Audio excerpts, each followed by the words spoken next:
Queridos companheiros de doutrina espírita, aqui estamos nós, dando continuidade ao nosso trabalho de levar a vocês mensagens em toda a área do movimento espírita, e principalmente da sua filosofia, da sua ciência, para que vocês tenham uma visualização da beleza, da grandiosidade da doutrina espírita.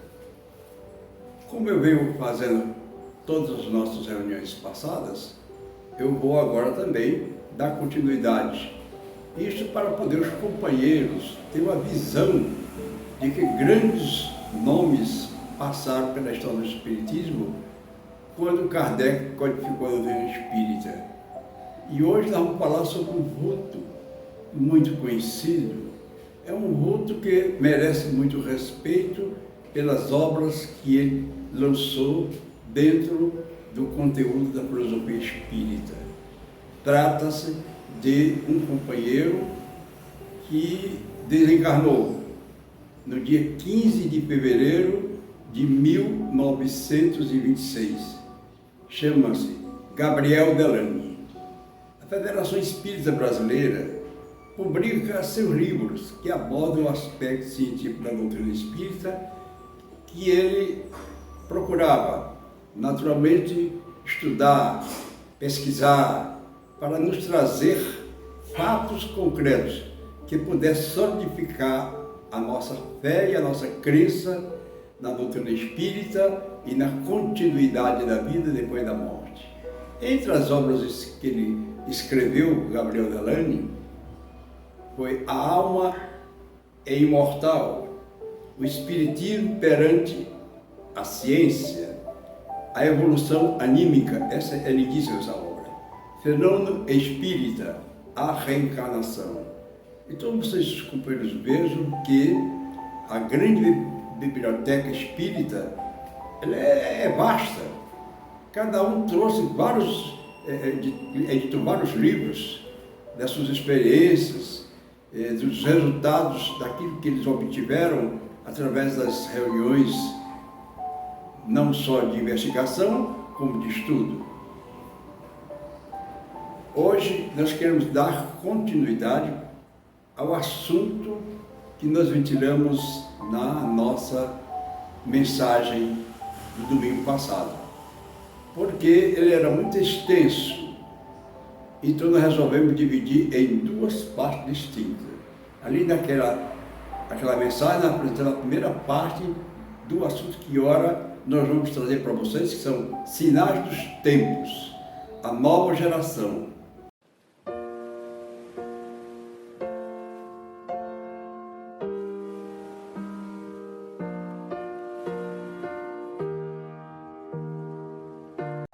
Então, o estudo que nós vamos trazer para vocês, nós nos baseamos numa obra do Sr. Allan Kardec, ou seja, no livro A Gênese.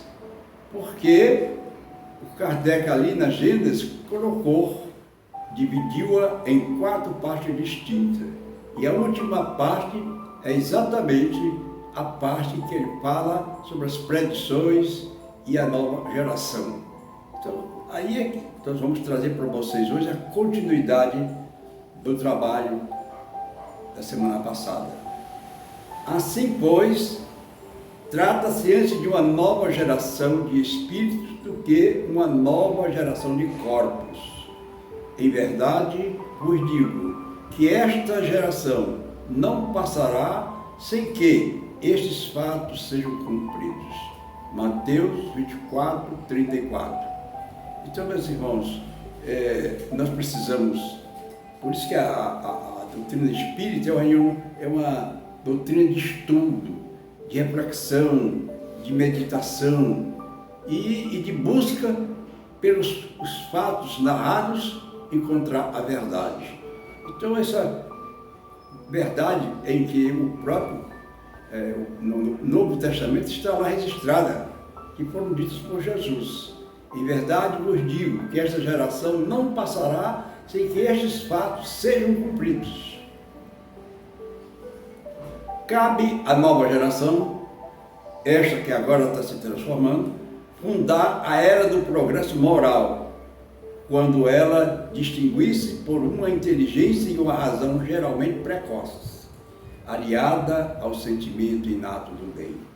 Quer dizer, vocês, os companheiros, sentem que todas as obras espíritas, sejam as codificadas, ou dos grandes escritores que lançaram no mundo, volumes e mais volumes, científicos, filosóficos, religiosos, em torno da doutrina espírita, de que eles todos, quando trouxeram as suas informações, escreveram os seus livros, não era visando transformar a humanidade daquela época, não.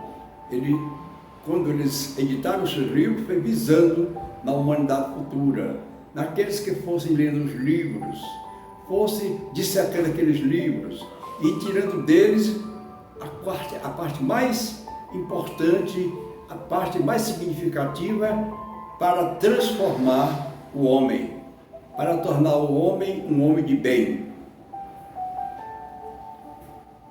Não se deve entender por meio dessas imigrações de espíritos, sejam expulsos da terra e relegados para mundos inferiores, todos os espíritos retardatários.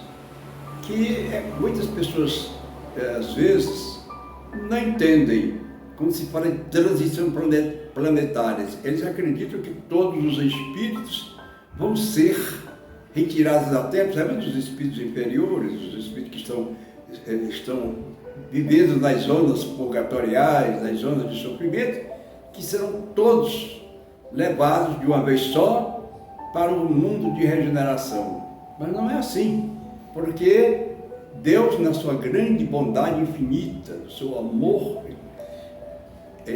digamos, desse amor grande, Ele dá oportunidade aos espíritos, mesmo espíritos sofredores, espíritos atrasados, que eles reencarnem, venham à Terra e consigam viver uma nova experiência de vida e que busquem dessa experiência de vida encontrar uma luz que mude os seus caminhos do mal, que eles busquem o caminho do bem.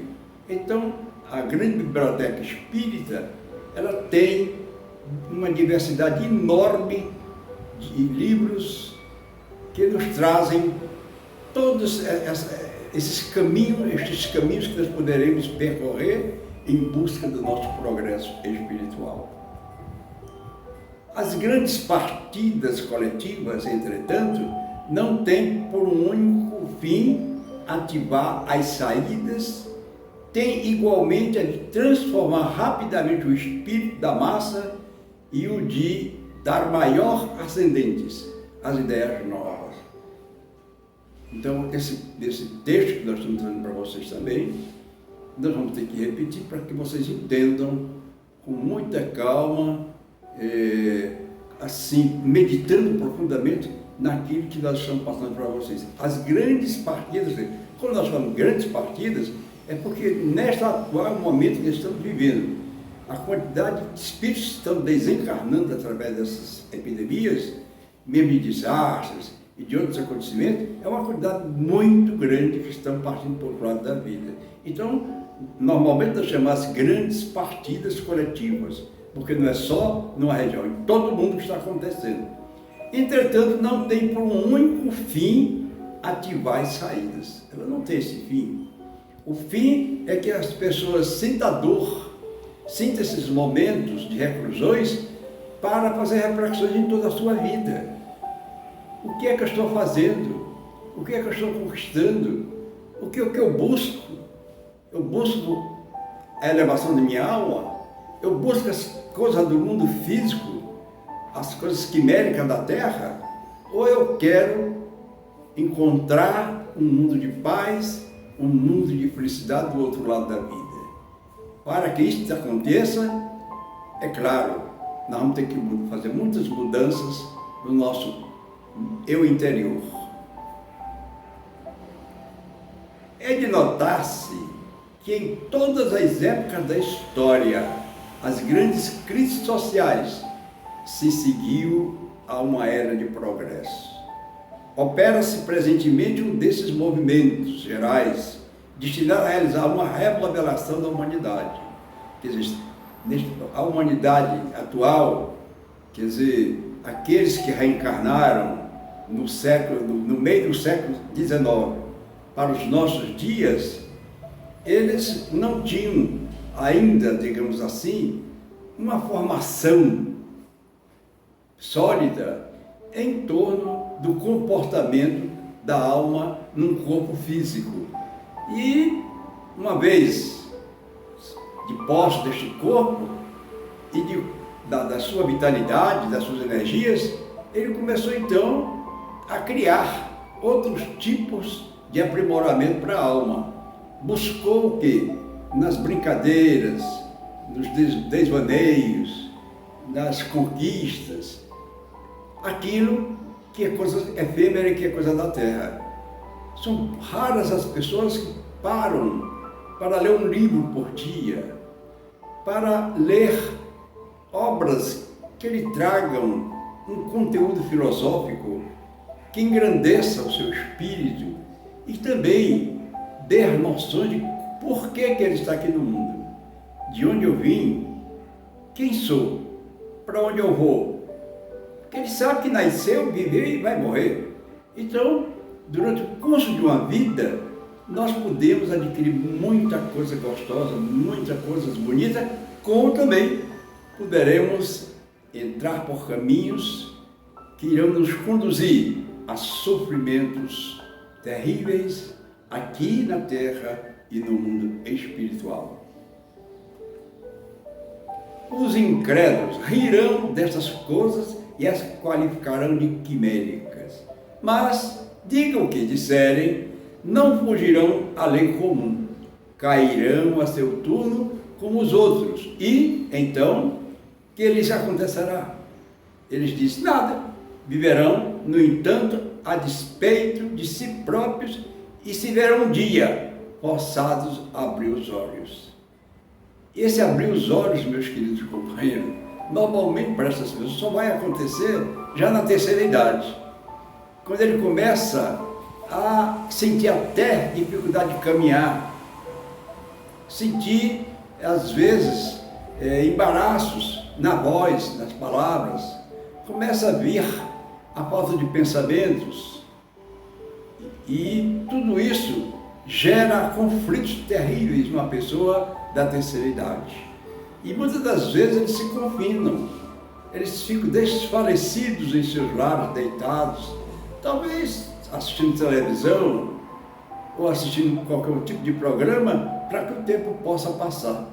Só que eu conheço muitos e muitas pessoas de idade já meio avançadas que no mundo atual, na hora atual deste sofrimento, dessas viroses que estão aí, estão já buscando informações, buscando encontrar respostas para tudo o que vem acontecendo nesta época. Mas tem tudo isso que nós estamos passando, está registrado em livros, em profecias, desde a profecia de João, no Apocalipse, Nostradamus e tantas outras grandes profecias, elas vinham chamando a atenção da humanidade para o que iria acontecer em breve. Só que eles não sabiam explicar como e o que iria acontecer. Eles não falaram na área moral, nenhum deles. Apenas diziam que as pessoas tinham que mudar seus comportamentos, que as pessoas deviam ser mais caridosas, mais fraternas, mas são poucas as referências feitas ao mundo espiritual, a vida que nós vamos encontrar do outro lado da morte, aonde lá nós vamos então passar, como se fosse uma fita cinematográfica, a vivência da nossa última existência na Terra ou de outras vidas, e os nossos triunfos e os nossas derrotas nas outras vidas que estão causando e irão causar ainda algumas reencarnações para corrigir muitos erros que cometemos e aproveitar a caminhada para adquirir conhecimentos, virtudes, moral, tudo isso em termos bem aprimorados e profundos. Nós vamos, como sempre estamos fazendo, trazer para vocês dois livros que vocês poderão consultá-los.